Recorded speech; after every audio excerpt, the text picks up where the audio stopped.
Hiya Hinsters, how you doing? Um, Happy hump day. I'm recording this on Wednesday 10th of March. Frig knows when this will be uploaded because as I've said before, my internet right now is insanely crazy slow. But we just keep rolling. Okay, we're just going to keep it rolling, keep going, and hopefully you get this before the new moon in Pisces. But welcome to the next episode of my Moonwatch series. And I recently had my hair cut, and it's like I have this like weird little curl, like stray curl thing going on. I don't know what to do with it. I'm just gonna leave it. This is queerhinny, so we're just gonna leave it. And yeah, let that be that. But I hope you are keeping safe and well. I hope you have a. Ooh, that's very hot. I hope you have a very nice beverage. I've got some green tea today. Feeling a bit, you know, feeling a bit just like keep it simple today on the tea front. Okay, so yeah, the new moon in Pisces. Now, let me just adjust a bit of this and a bit of that, and we'll be ready to roll very soon.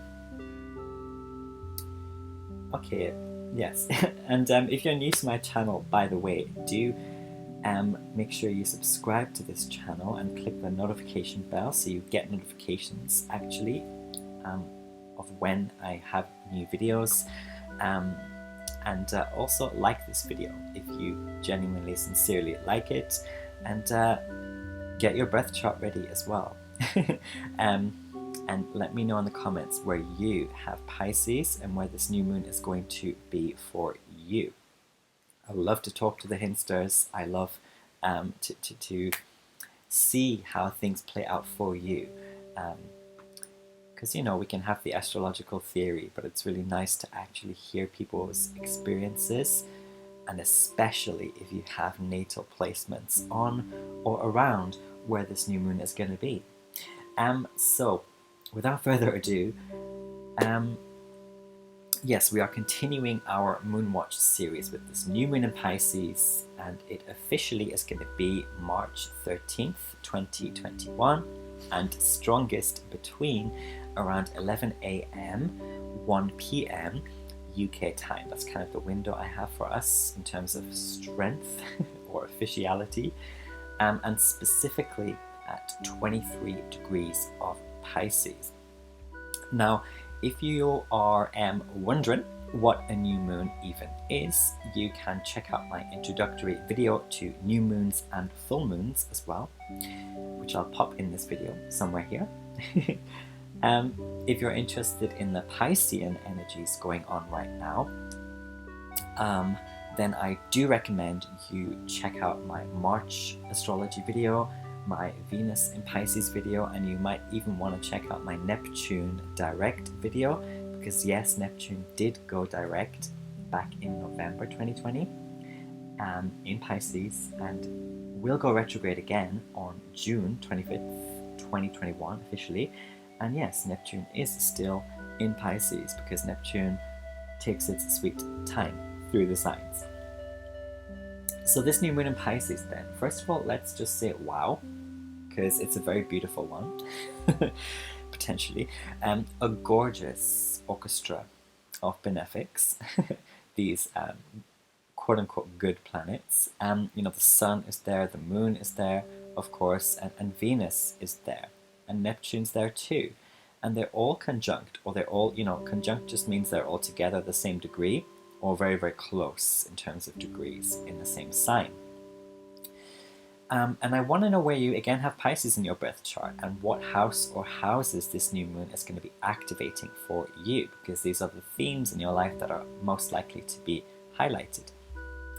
Now, this new moon does have huge magical potential, a kind of fairy freshness, a perfect sort of Disney vibe about it all. But as you know, if you've seen any number of Disney films, this Disney experience can be different for different people. It can be, you know, getting that fairy tale wedding, or getting still in the fairy tale context, but getting out of some nightmare, you know, getting away from the evil stepmother or the evil partner, you know. So the Venus being exalted in Pisces right now can be very different for different people. It can be about self-love as well as attracting that kind of perfect, ideal type of love.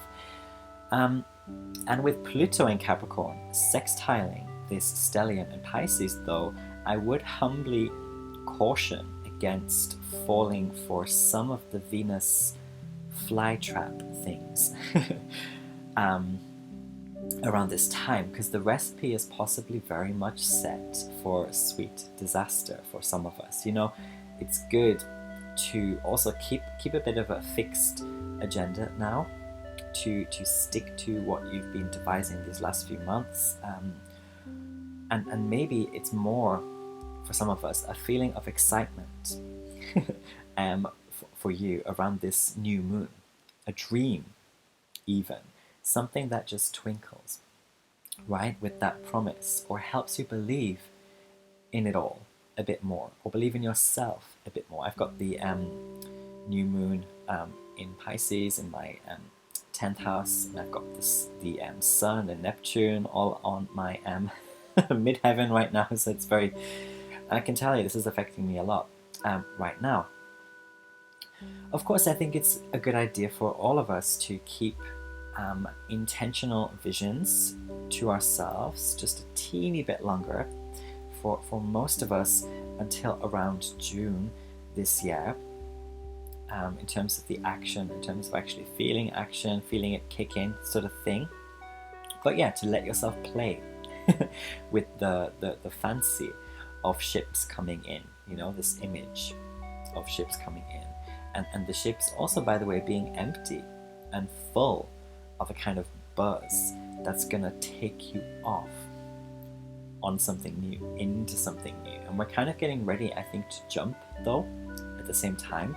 And again, it's very exciting. And some people are very giddy, and we are in the last throes of this eclipse fallout that I've been talking about a lot on this Moonwatch series. So go watch my last few videos on the new and full moons over the last few months for more on that. And there's also a little message I got for us to just let it come, to be a little shy even about this sparkly future, not afraid, just shy, or maybe humbled for some of us. This is the last new moon of the astro year, so it's kind of interesting. I get this sort of end note echo that we encounter, that we're still living in, that we are also perhaps passing by or living with, and we might even be overlooking the poetry or the art of certain endings. You know, when I started channeling for this video, the first thing I saw was a moth outside my door. There was this moth on the wall flying around as well. Funny, because the day before that, I was getting a lot of butterfly spirit messages, and I do think the moth is kind of like the unsung butterfly.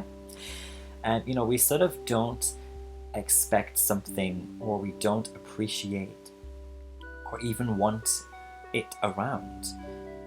But it really is one of these let's look at our end of term blessings, all the treasures found, and just feel complete, feel whole. But I do also think that for some people, with that butterfly into the moth sort of transfer right there that I got, and this is really just coming now, but I do think that for some of us, it's actually realizing, oh, actually, that wasn't my ideal, that wasn't the path that I want ideally for myself, and I'm actually going onto this other path, which is still about flight, still all aflutter, still exciting, but also quite different, and maybe even darker, or involving some more of having to, you know, still channel some of these Capricornian energies, still channel some of these Piscean energies. Pisces also being a very inward sign, an inward stage of these seasons where we are still in the dark, but lightness is coming, light is coming.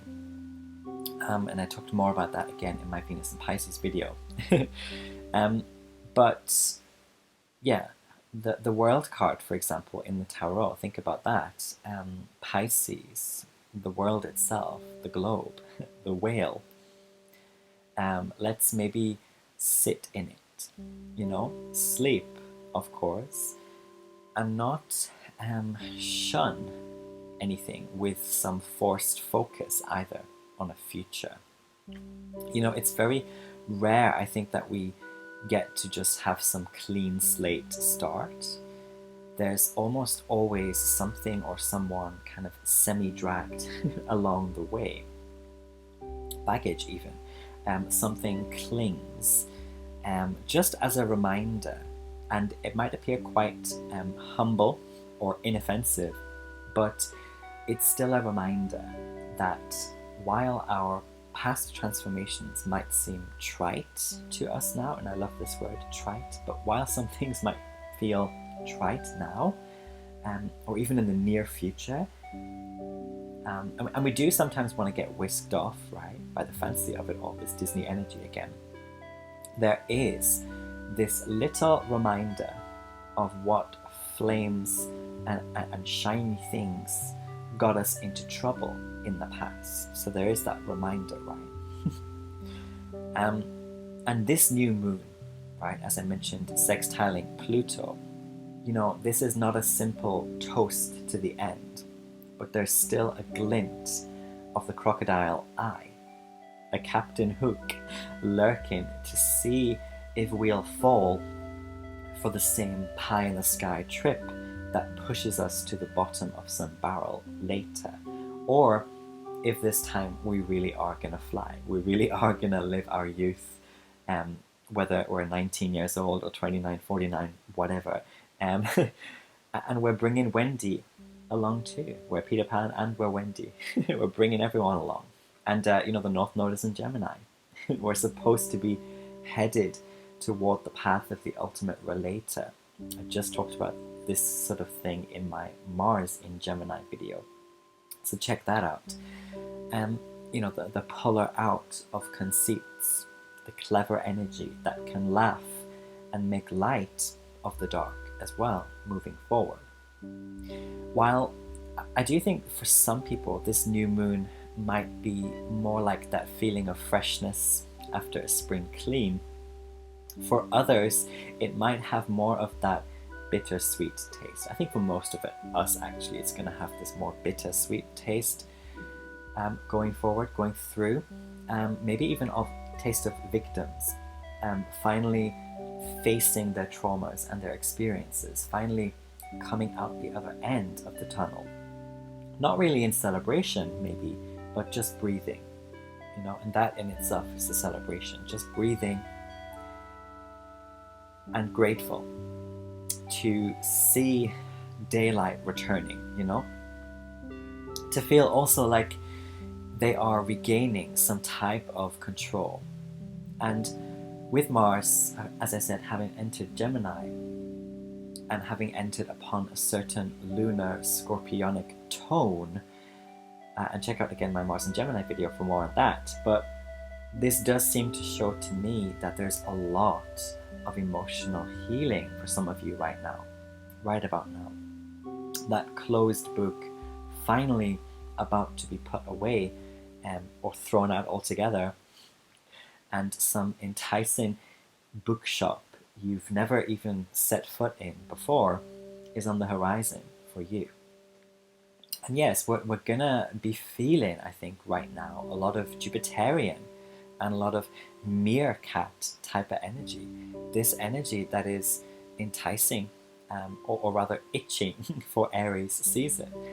That blank canvas, track and run, gunshot signal time that we're all itching for. And I do see a lot of us really having fun with splashing out our intentions, and even in some cases putting our money where our mouth was. So a lot of this new moon in Pisces energy to me also feels like a mixture of high hope and continuing to tie up loose ends of like a kind of shaking off of remnants. And you know, Pisces squares Sagittarius, both being Jupiter ruled signs in traditional astrology. And I think we can take a leaf from Nicki Minaj here. I haven't talked about her in a while on my channel, so let's do it today. and tell ourselves, you know, I don't need the preachers, I'm the high priestess. Okay, she has that lyric. I don't need the preachers, I'm the high priestess. You know, channel more of the inward side of Jupiter, that belief that things will come to us through serendipitous ways, and also that an empathetic, kind heart very often wins in the end. And of course, this works nicely alongside this freshness of this new moon, a certain quiet confidence increasing, and slowness as well, I think, is the pace. Slowness is the pace. Steady does win the race for most of us, and where we are to care more for ourselves and others, and not to be so judgmental in this Piscean energy, and to also not backtrack to manipulate people or patterns of the past that might appear tempting now, or that might appear to be causing you to fall back in. But that's actually due to a lack of boundaries, right? And the exalted Venus, which is very close in this new moon event, makes us draw in a lot of different sea creatures, right, to our pretty little cove. And the sun is also asking us at this time to pay attention to our dreams and the signs, which might have to do with what and who we are attracting in this very Disney type of energy. You know, to illuminate. The sun is illuminating the knowledge through that sleep right now. Neptune, by now I hope for us, has proven that a certain past time can't be revisited because it was actually poisonous to us. But you know, there's still this way in which Neptune and the moon working together right now especially are gonna pull us to and out of memory lane. And I think this causes some really interesting things to happen to people. This doesn't have to be right now. This could have been even a week or two before, you know, as I talked about in my new and full moons video. It's gradual, it's fizzle energy, it's build up and slowly build down. So it might have been a week or two before this new moon. But, you know, for example, finding yourself shopping with your new date, right? But this new person you're with, they like buy something for you that an ex bought for you, a toxic ex bought for you or gave you, or even if they weren't a toxic ex, just an ex in general gave you, bought for you, and I think, and there's just this like sense of it being okay to have one foot there and the other here, like you can be kind to yourself and just trust the process of the flow that you're in without having it to mean that it's a sign for you to return, you know, somewhere else or to someone else. And the thing about Pisces energy is that it can trick us into reliving those real traumas with this veneer of the sweeter kind of premises that got us to those traumas in the first place. Or you could, like, another example is you could suddenly be realizing why someone you knew at primary school, first school, kindergarten, whatever you want to call it, you can suddenly in your adulthood be realizing why they did what they did as a kid. And this is a beautiful aspect, I think, of Piscean energy, a new feeling of the old being completed, being understood or empathized. You know, as an adult now, you see something by chance and something else clicks, and you now know why that child had that stutter, that hometown friend had that stutter, why they used to like blink so much, why they had that particularly kind of vacant look about them. And you start to make perfect sense of your own and everyone else's traumas through these really, really micro sort of Piscean full circle realizations, a collective empathy, but also a spiritual understanding. Now, I also think that this new moon is bringing us a kind of happy surrender, a sort of throwing our hands up or for some people, throwing caution to the end. Caution to the wind as well. Again, maybe preparing for some full kind of Fool card moment, but it feels happy now, or all-knowing now, even though obviously we can't know everything. um, but also a fresh new perspective on forgiveness. Forgiveness of self, especially if this concerns you, forgiving yourself for not like over-breaking your boundaries. And I think that's a very nice energy to be riding on after the full moon that we did have in Virgo as well. Now, some of us are going to be feeling a bit more content with our individuality. That's another thing, right? Or just doing you and just speaking your voice, something like that. But again, in this sense of having nothing to lose, or with this heart that is more holistic now, or maybe more well-meaning now. Some of us can even be feeling on top of that world, that globe, on cloud 9.